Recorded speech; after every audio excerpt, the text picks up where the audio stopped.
നമസ്കാരം, പത്രവാർത്തകളിലേക്ക് സ്വാഗതം. ഞാൻ ശ്രീജുഷ, എൻ്റെ കൂടെ ശ്രീലക്ഷ്മി. ഇന്നിപ്പോൾ നമുക്ക് പ്രധാനപ്പെട്ട ഒരു വാർത്തയുള്ളത് മനോരമയുടെ മെയിൻ സ്റ്റോറിയാണ്. തെന്നിന്ത്യൻ തൂഫാൻ, അതായത് ലഹരിവിരുദ്ധ പോരാട്ടത്തിന് സംസ്ഥാനങ്ങളുടെ ഒരു വലിയ കൂട്ടായ്മയെക്കുറിച്ചുള്ളൊരു വാർത്തയാണ്. ഈ ലഹരിക്കെതിരെയുള്ള കേരളത്തിന്റെ ഓപ്പറേഷൻ തൂഫാന് ശക്തമായ പിന്തുണയുമായി ഇപ്പോൾ 5 ദക്ഷിണേന്ത്യൻ സംസ്ഥാനങ്ങൾ കൂടി അണിനിരക്കുകയാണ്. അപ്പോൾ തമിഴ്നാട്, കർണാടക, ആന്ധ്ര, തെലങ്കാന, അതുപോലെ തന്നെ പുതുച്ചേരി എന്നീ സംസ്ഥാനങ്ങളിലാണ് ഇപ്പോൾ ഇതുമായി ബന്ധപ്പെട്ട തെന്നിന്ത്യൻ മതിൽ തീർക്കുവാനായിട്ട് ഈ സംസ്ഥാനങ്ങളാണ് ഒരുങ്ങുന്നത്. അപ്പോൾ നമുക്കറിയാം, ഇപ്പോൾ ആഭ്യന്തരമന്ത്രി രമേശ് ചെന്നിത്തല അദ്ദേഹത്തിന്റെ അധ്യക്ഷതയിൽ പോലീസ് ആസ്ഥാനത്ത് ചേർന്ന യോഗത്തിലാണ് ഈ സംസ്ഥാനങ്ങളിലെയൊക്കെ ഉന്നതതല പോലീസ് ഉദ്യോഗസ്ഥരൊക്കെ ചേർന്നുകൊണ്ട് ഇങ്ങനെ ഒരു തീരുമാനം എടുക്കുവാനായിട്ട്, അല്ലെങ്കിൽ അങ്ങനെ ഒരു തീരുമാനത്തിലേക്ക് കടന്നിരിക്കുന്നത്.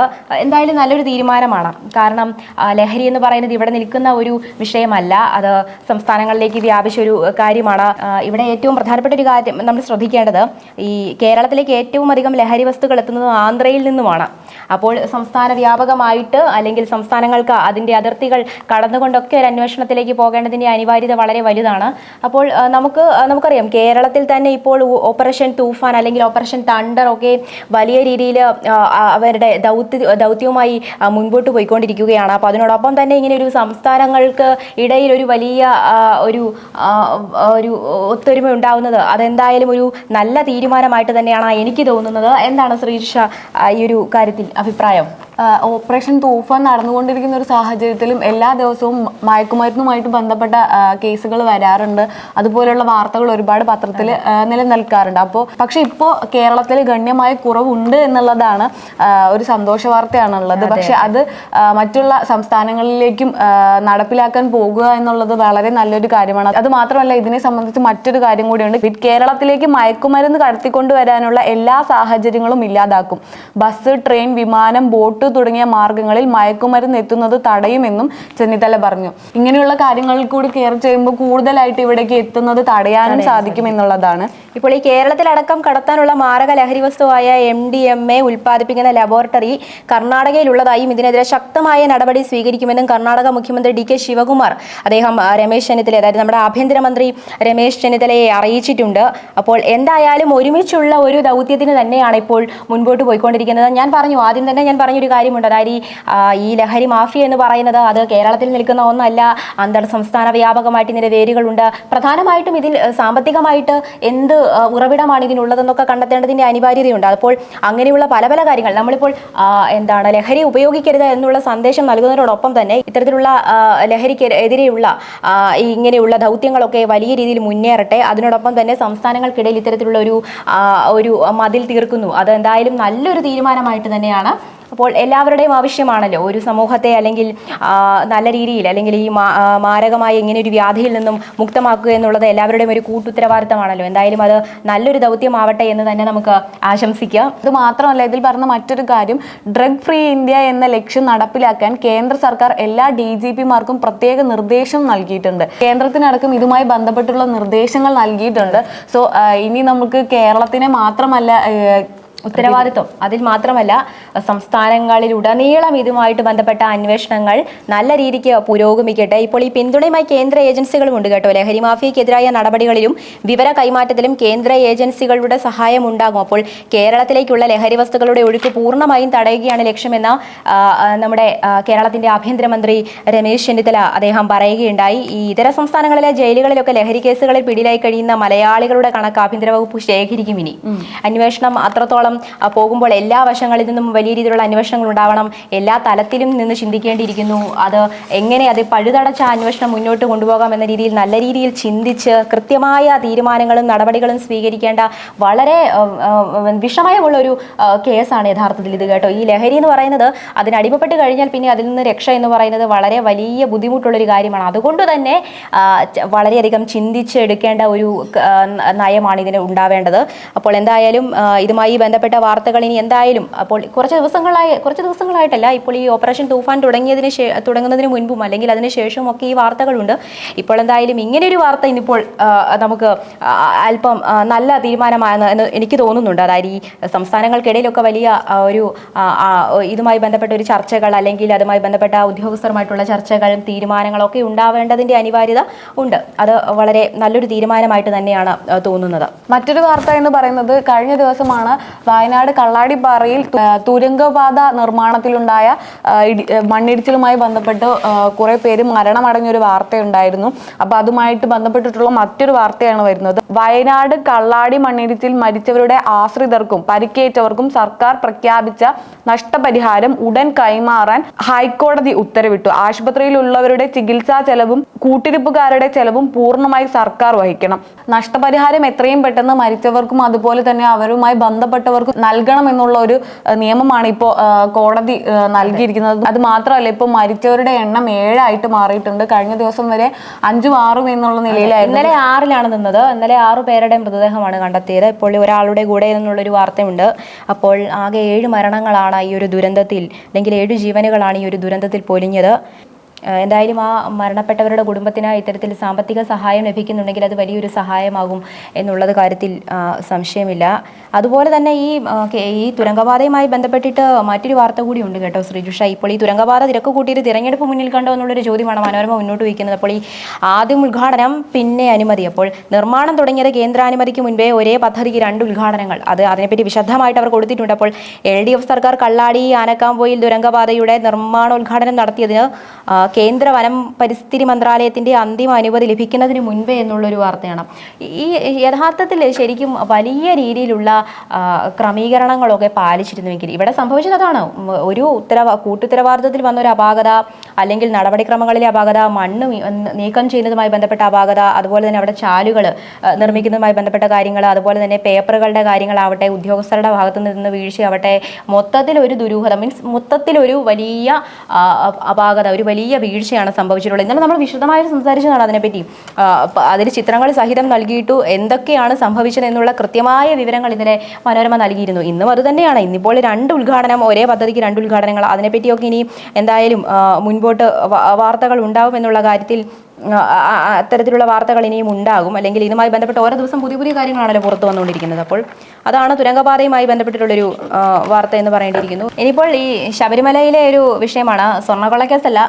കാരണം സാധാരണ ഈ കുറച്ച് ദിവസങ്ങളായി ഇത് തന്നെയാണ് നമ്മൾ ചർച്ച ചെയ്യുന്നത്. സ്വർണ്ണക്കൊള്ള, അയോധ്യ, അതുപോലെ തന്നെ ബദ്രീനാഥ്, ഏറ്റുമാനൂർ, ഈ ക്ഷേത്രങ്ങളെക്കുറിച്ചുള്ള അല്ലെങ്കിൽ ഇവിടെയൊക്കെ സംഭവിച്ച വലിയ കൊള്ളയെക്കുറിച്ചുള്ള വാർത്തകൾ നമ്മൾ വിശദമായി ചർച്ച ചെയ്ത കാര്യങ്ങളാണ്. ഇന്നിപ്പോൾ സ്വർണ്ണക്കൊള്ളയല്ല കേട്ടോ, ഇന്നിപ്പോൾ ശബരിമല സാമ്പത്തിക ഇടപാടുകൾ ഇനി ഡിജിറ്റലാക്കും എന്നുള്ളൊരു വാർത്തയാണ്. അതായത് ഈ ശബരിമലയിലെ സാമ്പത്തിക ഇടപാടുകൾ ഡിജിറ്റലാക്കാനും തീർത്ഥാടകരുടെ തിരക്ക് നിയന്ത്രിക്കാൻ ആർട്ടിഫിഷ്യൽ ഇന്റലിജൻസ്, അതായത് AI ക്യാമറ സംവിധാനമൊക്കെ ഏർപ്പെടുത്താനും ദേവസ്വം ബോർഡിന്റെ പ്രത്യേക യോഗം തീരുമാനിച്ചിട്ടുണ്ട്.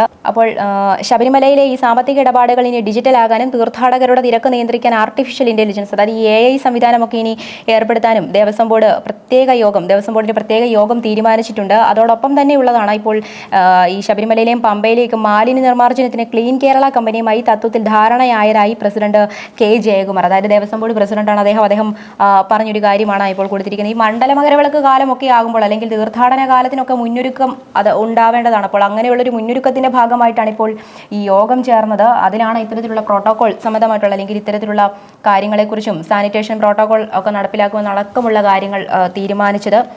എന്തായാലും ഇന്ന് സ്വർണ്ണക്കൊള്ളയെ പറ്റിയല്ല, ഇന്നാണ് ഒരു മാറ്റം വന്നതെന്ന് തോന്നുന്നു ശബരിമലയുമായി ബന്ധപ്പെട്ട്. ഇന്നലെ വരെ സ്വർണ്ണക്കൊള്ള അത് തന്നെയായിരുന്നു, അതിൽ ഉണ്ടായ കാര്യങ്ങളെക്കുറിച്ചായിരുന്നു നമ്മൾ വിശകലനം ചെയ്തിരുന്നത്. ഇന്നിപ്പോൾ ഇതാണ് വിഷയം. എന്തായാലും ഭക്തർക്കുള്ള ആനുകൂല്യങ്ങളെ കുറിച്ചും അതുപോലെ തന്നെ അവരെ ക്യൂവിൽ നിർത്തുക, അതുപോലെ തന്നെ AI ഡിജിറ്റലൈസേഷൻ എന്നുള്ള കാര്യങ്ങളെ കുറിച്ച് കൂടുതൽ വരുമ്പോഴും അതേസമയം തന്നെ അവിടെ നടക്കുന്ന കൊള്ളകളുടെ കാര്യത്തിലും അത് കണ്ടുപിടിക്കുന്നതിലും അതുപോലെ തന്നെ അത് തീരുമാനമാക്കുന്നതിൽ സർക്കാർ ഒരു നടപടി എടുക്കുക തന്നെ വേണം. അതായത് ഒരുപാട് ഭക്തർ ഒഴുകിയെത്തുന്ന സ്ഥലം തന്നെയാണ് ഇപ്പോൾ ഈ ശബരിമല, അതേപോലെ തന്നെ അയോധ്യ എന്ന് പറഞ്ഞിട്ടുള്ള സ്ഥലങ്ങളൊക്കെ. ഇവിടെ കോടിക്കണക്കിനാണ് ഭക്തർ സംഭാവനകളായിട്ട് നൽകുന്നതും അതേപോലെ തന്നെ മറ്റു കാര്യങ്ങളായിട്ടും പണവും അതുപോലെ തന്നെ പണം, സ്വർണം പോലുള്ള കാര്യങ്ങളൊക്കെ നൽകുന്നത്. ആ ഒരു കാര്യത്തിൽ തീരുമാനമെടുക്കാതെ ഡിജിറ്റലൈസേഷൻ അതുപോലുള്ള കാര്യങ്ങളിൽ മാത്രം വ്യക്തത വരുത്തി പോകുന്നതിൽ അത്ര നല്ല കാര്യമല്ല. കാരണം ഇതിനിടയിൽ മുങ്ങിപ്പോവരുത്. അതെ, ഇപ്പോഴും ശബരിമലയുമായി ബന്ധപ്പെട്ടിട്ടുള്ള കേസുകൾ തീരുമാനമായിട്ടില്ല.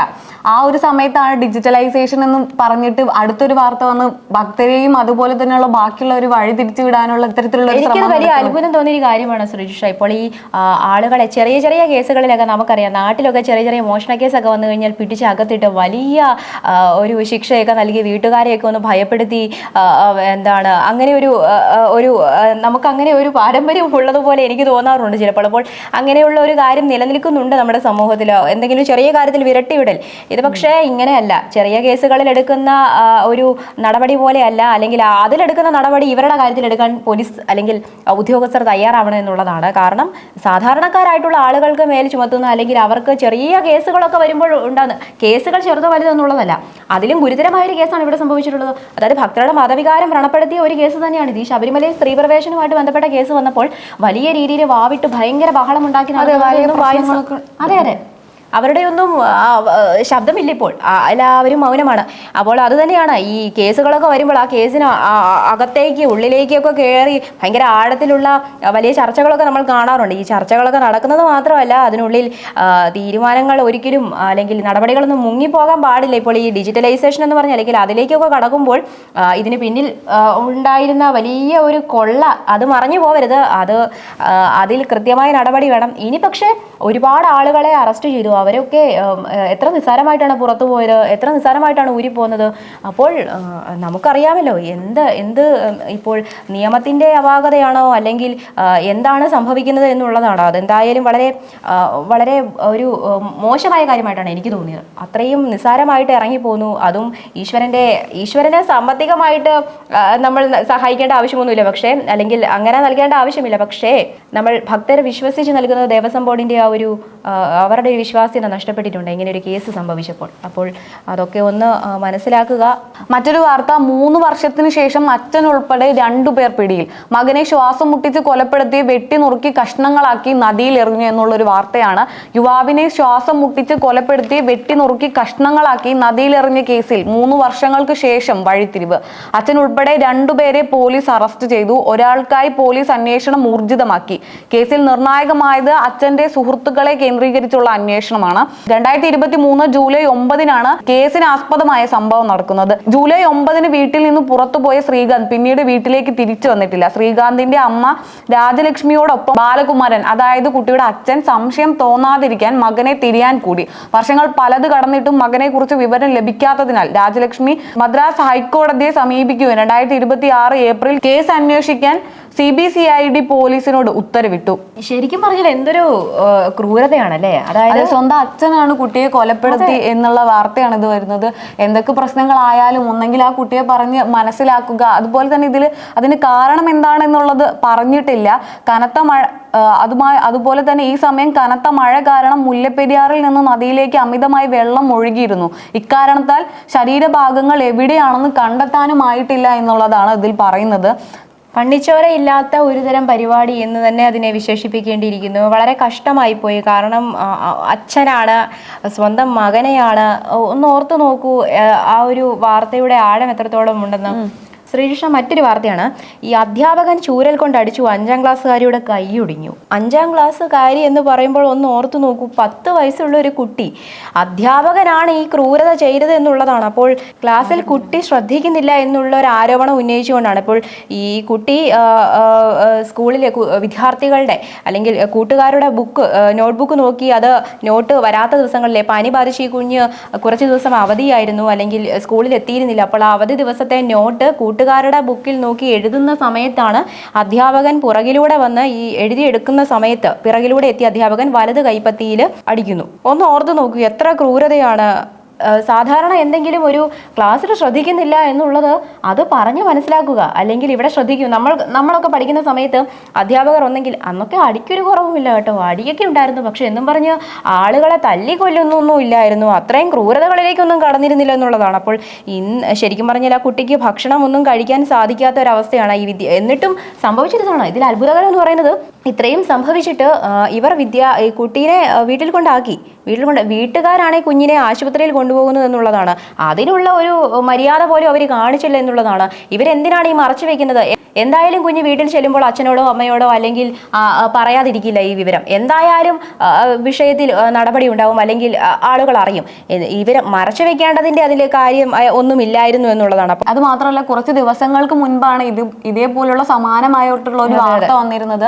സാമൂഹ്യ മാധ്യമങ്ങളിലൊക്കെ വളരെ ചർച്ചയായിട്ടുള്ള ഒരു വാർത്തയായിരുന്നു. അതിനെ തുടർന്ന് അവിടെ ഉണ്ടായിരുന്ന അധ്യാപകനെ സസ്പെൻഡ് ചെയ്യുന്ന അവസ്ഥ വരെ ഉണ്ടായിരുന്നു. അത് മാത്രമല്ല, തുടർന്ന് അദ്ദേഹത്തെ അറസ്റ്റ് ചെയ്യുന്ന ഒരു കാര്യം കൂടി ഉണ്ടായിരുന്നു. അതിന് തൊട്ടു പിന്നാലെയാണ് ഇത്തരത്തിലുള്ള കുട്ടികളെ ഉപദ്രവിക്കുന്ന രീതിയിലുള്ള ഒരു വാർത്ത വീണ്ടും വന്നിരിക്കുന്നത്.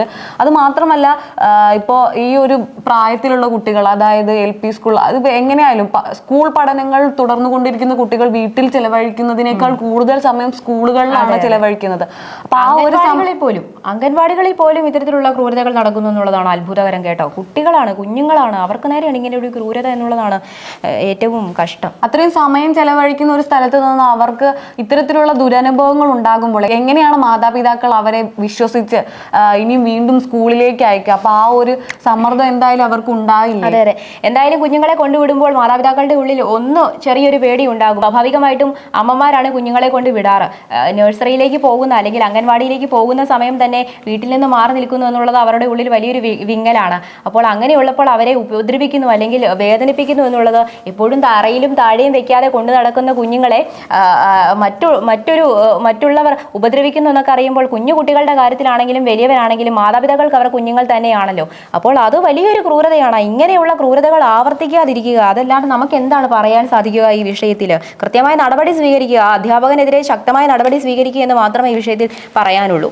മറ്റൊരു വാർത്ത, പോലീസ് സ്റ്റേഷനുകളിൽ ഇനി QR കോഡ് എന്നുള്ളതാണ്. പോലീസ് സ്റ്റേഷനിൽ നിന്ന് ലഭിക്കുന്ന സേവനങ്ങൾ നല്ലതോ മോശമോ എന്ന് ഇനി റേറ്റ് ചെയ്യാം. ഒപ്പം സ്റ്റേഷനെ പറ്റിയുള്ള അഭിപ്രായവും അറിയിക്കാം. ഇതിനായുള്ള QR കോഡ് സ്റ്റേഷനുകളുടെ ഭിത്തികളിൽ ഉണ്ടാകും. സംസ്ഥാനത്ത് ഇടുക്കി ജില്ലയിലെ പോലീസ് സ്റ്റേഷനുകളിലാണ് പദ്ധതി ആദ്യം നടപ്പാക്കുന്നത്.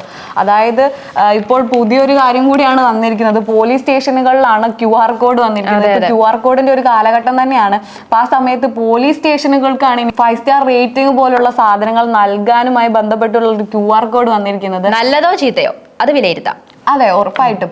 അത് മാത്രമല്ല, ഒരുപാട് പ്രശ്നങ്ങൾ ഉണ്ടാകാറുണ്ട്. അതായത് കേസ് എടുക്കാൻ വൈകുന്നത് കൊണ്ട്, അതുപോലെ തന്നെയുള്ള ഒരുപാട് കാര്യങ്ങൾ അതുപോലെ തന്നെയുള്ള ഒരുപാട് കാര്യങ്ങൾ പോലീസ് സ്റ്റേഷനും അതുപോലെ തന്നെ പോലീസുകാരുമായി ബന്ധപ്പെട്ട് നമ്മൾ ഓരോ ദിവസവും കാണുന്നതാണ്. അതായത് കേസ് എടുക്കാൻ വൈകിയത് കൊണ്ട്, അതുപോലെ തന്നെ അന്വേഷിക്കാൻ വൈകിയത് കൊണ്ട് ഒരുപാട് പ്രശ്നങ്ങൾ നടക്കുന്നതുമായിട്ട് ബന്ധപ്പെട്ടുള്ള വാർത്തകൾ വരാറുള്ളതാണ്. ആ ഒരു സമയത്താണ് പുതിയൊരു നയവുമായി വന്നിരിക്കുന്നത്. ഇപ്പോൾ കൂടുതൽ വേഗത്തിൽ എന്താണ് ആ പോലീസ് സ്റ്റേഷനുമായി ബന്ധപ്പെട്ടിട്ടുള്ള പ്രശ്നങ്ങൾ, അതായത് അല്ലെങ്കിൽ പോലീസുമായി ബന്ധപ്പെട്ടിട്ടുള്ള പ്രശ്നങ്ങൾ എന്തുകൊണ്ടാണ് ഇങ്ങനെ സംഭവിക്കുന്നത് എന്നുള്ളതിനെ കുറിച്ചുള്ള കാര്യങ്ങൾ അധികൃതർക്ക് പെട്ടെന്ന് അറിയാൻ കഴിയുകയും അത് മാത്രമല്ല കാര്യങ്ങൾ കൂടുതൽ ദ്രുതഗതിയിൽ സംഭവിക്കാൻ ഇത് ഒരു വലിയ വഴിത്തിരിവ് തന്നെയായിരുന്നു. തീർച്ചയായും. ഇപ്പോൾ കോറോ ഹെൽത്തിലെ ഒരു വാർത്തയാണ് കേട്ടോ. ഇപ്പോൾ ഈ കൂട്ടപ്പിരിച്ചുവിടലുമായി ബന്ധപ്പെട്ട ഒരു ചർച്ചയൊക്കെ നടന്നിരുന്നു. അപ്പോൾ ഇന്നലെ ആയിരുന്നു ഈ ചർച്ച നടന്നത്. ചർച്ച നടന്നതിൽ പരിഹാരമൊന്നുമില്ല, അതായത് ഫലം കണ്ടില്ല. പരിഹാരമൊക്കെ അകലെയാണ്. മന്ത്രി നേതൃത്വം നൽകി, തൊഴിൽ മന്ത്രി ബിന്ദു കൃഷ്ണയാണ് നേതൃത്വം നൽകിയത്. പക്ഷേ 20-ന് കമ്പനി അധികൃതരുമായി നേരിട്ട് ചർച്ച നടത്തുമെന്നാണ് ഇപ്പോൾ മന്ത്രി പറയുന്നത്. എന്തായാലും ഒറ്റയടിക്ക് 800-ലധികം ജീവനക്കാരെ പിരിച്ചുവിട്ടത് വലിയ ഒരു പ്രതിഷേധത്തിനൊക്കെ ഇടയാക്കിയ ഒരു സംഭവമായിരുന്നു. അതിനകത്താണ് ഇപ്പോൾ ഈ ചർച്ചകൾ നടന്നുകൊണ്ടിരിക്കുന്നത്. യഥാർത്ഥത്തിൽ അവർക്ക് പ്രതീക്ഷ നഷ്ടപ്പെട്ട മട്ട് തന്നെയാണ് കേട്ടോ. കാരണം ഇങ്ങനെ വലിച്ചു നീട്ടി കൊണ്ടുപോകുന്നു, അതിലൊരു പരിഹാരം ഉണ്ടാകുന്നില്ല. അപ്പോൾ ഈ ജീവനക്കാരെ പിരിച്ചുവിട്ടതിൽ നിന്നും പിന്നോക്കം പോകാൻ തയ്യാറല്ല എന്നാണ് കമ്പനിയുടെ നിലപാട്. കൃത്യമായ നിർദ്ദേശങ്ങൾ പാലിച്ചുകൊണ്ടാണ് പിരിച്ചുവിട്ടതെന്നാണ് ഇവർ പറയുന്നത് കേട്ടോ. പക്ഷേ അങ്ങനെയല്ല, കാറ്റിൽ പറത്തിക്കൊണ്ടാണ് എന്നുള്ളത് നമ്മൾ കഴിഞ്ഞ ദിവസം പറഞ്ഞ കാര്യമാണ്. അതായത് ഇവരെ പിരിച്ചുവിടുന്നതിന് മുമ്പ് യാതൊരു തരത്തിലുള്ള നോട്ടീസും നൽകിയിരുന്നില്ല എന്നുള്ളതാണ്. അത് മാത്രമല്ല, ഏകദേശം 800 പേരിലധികം ആളുകളെയാണ് യാതൊരു തരത്തിലുള്ള നോട്ടീസുകൾ നൽകാതെ പിരിച്ചുവിട്ടിട്ടുള്ളത് എന്നാണ്. ഇപ്പോൾ ഈ ഇതിനകത്ത് കമ്പനിയുടെ ഒരു ഭാഗത്തു നിന്ന് വരുന്ന നിലപാടെന്ന് പറയുന്നത്, നിർമ്മിത ബുദ്ധിയുടെ വരവോടെ US തൊഴിൽ നയത്തിലുണ്ടായ മാറ്റം, ആഗോള സാമ്പത്തിക പ്രശ്നം, അതുപോലെ ഉണ്ടാകുന്ന പ്രതിസന്ധികൾ, അതുപോലെ പുതിയ പ്രോജക്റ്റുകളൊക്കെ ലഭിക്കാതെ വന്നത് ഒക്കെയാണ് ഇങ്ങനെ ഒരു പിരിച്ചുവിടൽ പിരിച്ചുവിടൽ പെട്ടെന്നൊരു ദ്രുതഗതിയിലുള്ളൊരു പിരിച്ചുവിടലിന് കാരണമായിരുന്നാണ് കമ്പനി പറയുന്നത്. കമ്പനിയുടെ ഒരു നിലപാട് പ്രകാരമാണ്. എന്താണെങ്കിലും ഇപ്പോൾ ഈ കൊച്ചിയിൽ നിന്ന് 58 പേരെയും കോഴിക്കോട് നിന്ന് 86 പേരെയും കോറോ ഹെൽത്ത് ജനുവരിയിൽ പിരിച്ചുവിട്ടിരുന്നു. ഇതിനു മുൻപും പിരിച്ചുവിടൽ ഉണ്ടായിട്ടുണ്ട്. ഇതിപ്പോൾ ദ്രുതഗതിയിൽ 830 അല്ലെങ്കിൽ 800-ലധികം ആളുകളെയാണ് ഒറ്റയടിക്ക് തൊഴിൽ നഷ്ടപ്പെടുന്നു, ഒറ്റയടിക്ക് വരുമാനമില്ലാതാവുന്നു. അങ്ങനെ ഒരു വലിയ പ്രതിസന്ധിയിലേക്കാണ് ഇവർ ഈ അവിടെ ഉണ്ടാവുന്ന ഉദ്യോഗസ്ഥരെ അല്ലെങ്കിൽ അവിടുത്തെ ഈ ആളുകളെ പെട്ടെന്ന് തള്ളിയിട്ടതെന്നുള്ളത് വലിയ ബുദ്ധിമുട്ടുണ്ടാക്കുന്ന ഒരു കാര്യമാണ്. അത്തരത്തിലുള്ളൊരു വാർത്തയാണ് ഈ കോറോ ഹെൽത്തുമായി ബന്ധപ്പെട്ട് ഇന്നുള്ളത്. എന്തായാലും ബഹുരാഷ്ട്ര കമ്പനികളിൽ നിന്ന് തൊഴിൽ നിഷേധങ്ങൾ ഉണ്ടാകുമ്പോൾ നിയമങ്ങൾക്കുള്ളിൽ നിന്ന് ഒട്ടേറെ കാര്യങ്ങൾ ചെയ്യാൻ സംസ്ഥാന സർക്കാരിന് കഴിയുമെന്നാണ് ഇപ്പോൾ AITUC സംസ്ഥാന ജനറൽ സെക്രട്ടറി KP രാജേന്ദ്രൻ പറഞ്ഞത്. ഇപ്പോൾ മന്ത്രി ബിന്ദു കൃഷ്ണൻ അത് തന്നെയാണ് കേട്ടോ പറഞ്ഞത്. സംസ്ഥാന സർക്കാരിന് ചെയ്യാൻ പറ്റുന്ന കാര്യങ്ങൾ ആ പരിധിക്കുള്ളിൽ നിന്ന് ചെയ്യും എന്നുള്ളൊരു കാര്യം പറഞ്ഞു. ഇന്നിപ്പോൾ ഈ ലേബർ കോഡുമായി ബന്ധപ്പെട്ട് നമ്മുടെ സംസ്ഥാനങ്ങൾക്ക് അല്ലെങ്കിൽ സംസ്ഥാന ചട്ടങ്ങൾ രൂപപ്പെടുത്തിയിട്ടില്ല. അതുകൊണ്ട് തന്നെ നമ്മുടെ സംസ്ഥാന സർക്കാരിന് തീരുമാനങ്ങൾ എടുക്കുവാനും അല്ലെങ്കിൽ അതിൽ നയങ്ങൾ രൂപീകരിക്കാനും ഒക്കെ ഉണ്ടാകുന്ന അല്ലെങ്കിൽ ഒരു ഇടപെടാനുള്ള സാധ്യതകൾക്കൊക്കെ വലിയ പരിധികളുണ്ട്. അത് നമ്മൾ മനസ്സിലാക്കേണ്ടിയിരിക്കുന്നു. എന്തായാലും സംസ്ഥാന സർക്കാരിന് ചെയ്യാൻ പറ്റുന്ന കാര്യങ്ങൾ പരമാവധി ചെയ്യുമെന്ന് തന്നെയാണ് മന്ത്രി കഴിഞ്ഞ ദിവസം പറഞ്ഞത്. അതാണ് ഈ ഒരു വാർത്തയുമായി ബന്ധപ്പെട്ട് ഇന്നിപ്പോൾ പറയാനുള്ളത്. ഇനി സ്പോർട്സ് വാർത്തകളിലേക്കാണ്. ഇപ്പോൾ വിലപിടിപ്പുള്ള വസ്തുക്കൾ സൂക്ഷിക്കുന്നതിൽ പേരുകേട്ടവരാണ് സ്വിറ്റ്സർലൻഡുകാർ. അപ്പോൾ ഞായറാഴ്ച ലോകത്തിലെ ഏറ്റവും വില കൂടിയ കാലുകളിലൊന്ന് അവർക്ക് മുന്നിലെത്തും. അർജന്റീന സൂപ്പർ താരം ലയണൽ മെസ്സിയുടെ ആ കാലുകളെ സൂക്ഷിച്ചാൽ സ്വിറ്റ്സർലൻഡുകാർക്ക് കാര്യങ്ങൾ എളുപ്പമാകും. അപ്പോൾ മറിച്ചാണെങ്കിൽ നിലവിലെ ചാമ്പ്യന്മാർ സ്വിസ് വിലയിൽ വലിയ നിക്ഷേപങ്ങൾ നടത്തി മടങ്ങും. ലോകകപ്പ് ഫുട്ബോളിന്റെ ക്വാർട്ടർ ഫൈനലിൽ ഞായറാഴ്ച രാവിലെ 6:30 അല്ലെങ്കിൽ 6:30 അർജന്റീനയും സ്വിറ്റ്സർലൻഡും തമ്മിലുള്ള പോരാട്ടം. അതാണ് കായിക വാർത്തയുമായി ബന്ധപ്പെട്ടിട്ടുള്ള ഒരു പ്രധാനപ്പെട്ട വാർത്ത. ഇന്നത്തെ പത്രവാർത്തകൾ ഇവിടെ അവസാനിക്കുന്നു. വീണ്ടും പത്രവാർത്തകളുമായി നാളെ കാണാം. നന്ദി, നമസ്കാരം.